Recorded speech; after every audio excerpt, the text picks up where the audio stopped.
আসসালামু আলাইকুম, সবাইকে স্বাগতম ফাতেমাস কিচেনে। চলে আসলাম নতুন আরও একটি রেসিপি নিয়ে। আজকে আমি লোনা ইলিশ দিয়ে পুঁইশাক রান্না করব। আর এই লোনা ইলিশ দিয়ে পুঁইশাকটা রান্না খেতে কিন্তু ভীষণ ভালো লাগে। আর আমি কিভাবে রান্না করলাম সেই রেসিপিটি আপনাদের সাথে শেয়ার করব। আশা করি রেসিপিটি ভালো লাগবে। এর জন্য এখানে আমি নিয়েছি পুঁইশাক আর সাথে নিয়েছি আলু। আমি ডাঁটা আর আলু একসাথে নিয়েছি। আর এদিকে আমি লোনা ইলিশটা গরম পানি দিয়ে ধুয়ে পরিষ্কার করে নিয়েছি। এখন চলে আসলাম রান্নাতে। এখানে আমি দিয়ে দিলাম একটা বড় সাইজের পেঁয়াজ কুচি, কয়েকটা কাঁচামরিচ ফালি করে। এখন আমি এই পেঁয়াজটাকে হালকা ভেজে নেব।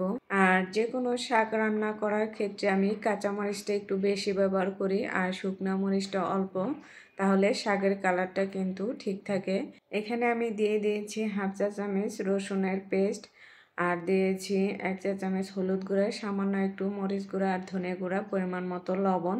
এখানে যেহেতু ইলিশের লোনা শুটকি দিয়ে আমি পুঁইশাকটা রান্না করব, সেই জন্য এখানে কিন্তু আমি আদা পেস্ট ব্যবহার করি নাই। এখন কিন্তু মশলাটা মেশানোর পর এখানে আমি ইলিশের নোনা শুটকিটাও দিয়ে দিলাম, আর সাথে যে আলু আর পুঁইশাকের ডাঁটাগুলো ছিল সেগুলো দিয়ে ভালো মতো কষিয়ে যখন সিদ্ধ হয়ে এসেছে তখন কিন্তু আমি এর মধ্যে দিয়ে দেব পাতাগুলো। কারণ হচ্ছে ডাঁটাগুলো অনেক বেশি শক্ত থাকে, সেজন্য ডাঁটাগুলো আমি আগে সিদ্ধ করে নেই। তাহলে কিন্তু শাকটার বেশি জাল করা হয় না, তাতে কিন্তু শাকটা লাল হয় না, সবুজ সবুজ থাকে। এই যে এখন পাতাগুলো দেওয়ার পর কিন্তু আমি একটু রান্না করে নিলাম। তারপর পাতাটা যখন অনেকটাই সফট হয়ে গেছে, কমে গেছে, তারপর এখানে আমি দিয়ে দেব ঝোলের পানি। আর এখানে কিন্তু বেশি পরিমাণে ঝোলের পানি দেব না, যেহেতু এটা শুকনো করে রান্না করব।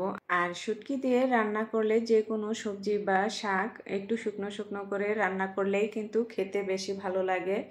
এখন কিন্তু অনেকটাই ঝোলের পানি কমে এসেছে, আর আমি এটাকে আরও জাল করে শুকনো শুকনো করে নেব। এই যে এরকম শুকনো শুকনো হয়ে গেলে এখন আমি এটাকে নামিয়ে নেব। আর আজকে আমার রেসিপিটি কেমন লেগেছে অবশ্যই কমেন্টস করে জানাবেন।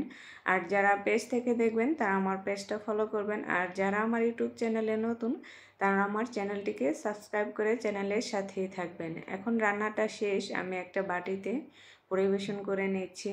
আর আজকে এই পর্যন্তই। সবাই ভালো থাকবেন, সুস্থ থাকবেন। আল্লাহ হাফেজ।